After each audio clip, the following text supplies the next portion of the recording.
உலகமாகிப் போனது.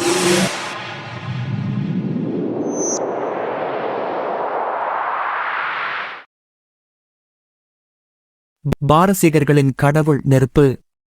அப்படித்தான் நம்பி அதை வணங்கிக் கொண்டிருந்தார்கள் அம்மக்கள். திக்கான் வீட்டிலும் தனித்துவச் சிறப்புடன் நெருப்பு தெய்வம் ஒன்றிருந்தது. அந்த தீயை அணையா விளக்காக பாதுகாக்க, மகனே சல்மான், இந்த விளக்கினை உனது பொறுப்பு என்று அந்த தெய்வத்தை பராமரிக்கும் முக்கிய பணியை தந்துவிட்டார் திக்கான். எந்நேரமும் அந்த தீ எரிந்து கொண்டே இருக்க வேண்டும். சல்மானும் பக்தி சிரத்தையாய் அந்த பணியைச் செய்து வந்தார். செல்வ வசதி படைத்திருந்த திக்கானுக்கு பெரிய பண்ணை நிலம் இருந்தது. அதில் நல்ல விளைச்சல். அதை பராமரித்து வருவாய் ஈட்டிக் கொண்டிருந்தார் அவர். ஒருநாள் அவரால் பண்ணைக்குச் செல்ல முடியாத சூழ்நிலை.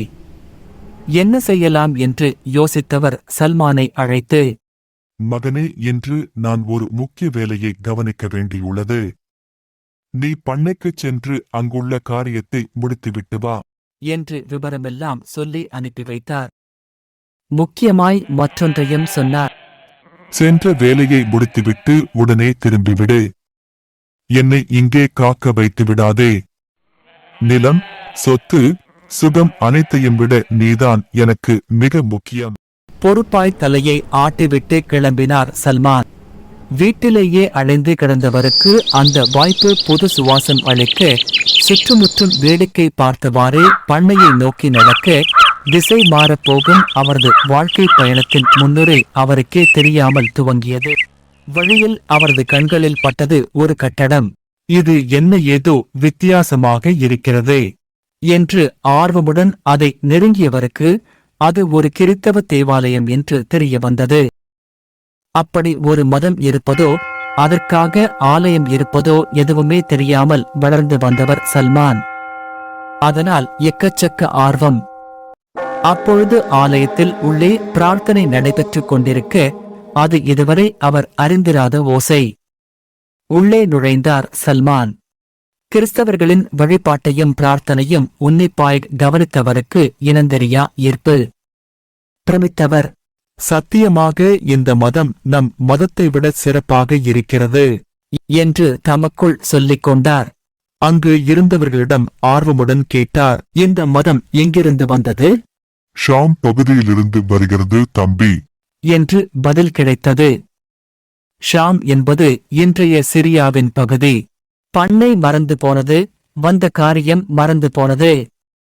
மாலை வரை அங்கேயே அமர்ந்து கொட்ட கொட்ட வேடிக்கை பார்த்துவிட்டு இரவு நேரத்தில்தான் வீட்டிற்கு திரும்பினார் சல்மான். அங்கோ சென்ற மகன் திரும்பி வரவில்லையே என்று நாலாபுறமும் ஆட்களை அனுப்பிவிட்டு நிலை கொள்ளாமல் தவித்துப் போய் நின்றிருந்தார் தந்தை. மகனைக் கண்டவுடன்தான் அப்பாடா என்று அவருக்கு மூச்சு வந்தது. மகனே, எங்கே சென்றாய்? கிளம்பும் போதே சொல்லித்தானே அனுப்பினேன். பாதை தவறிவிட்டாயா? கவலையுடனும் அக்கறையுடனும் விசாரித்தார் தந்தை. மெய் சொன்னார் மகன். தந்தையே, கிறித்தவ ஆலயம் ஒன்றைக் கண்டேன். அங்கே மக்கள் வழிபடுவதைக் கண்டேன். அது என்னை மிகவும் கவர்ந்துவிட்டது. அங்கேயே இருந்து அவற்றை வேடிக்கை பார்த்து கொண்டிருந்தேன். சென்ற வேலை மறந்து போய் இருட்டிய பிறகுதான் கிளம்பினேன். மகனைக் கண்டதும் வந்த நிம்மதி அவரது பதிலைக் கேட்டு தொலைந்து போனது. திகிலடைந்து போனார் தந்தை. என்ன காரியம் செய்துவிட்டு வந்து நிற்கிறான் இவன்? மகனே, அவர்களது மதத்தில் எந்த பிரயோசனமும் இல்லை. உன் மதமே உயர்வானது. நம் மூதாதையர்களின் இந்த மதம்தான் எல்லா மதங்களிலும் சிறப்பான. சத்தியமாகச் சொல்கிறேன், அவர்களது மதம் நம்முடைய மதத்தை விடச் சிறந்தது.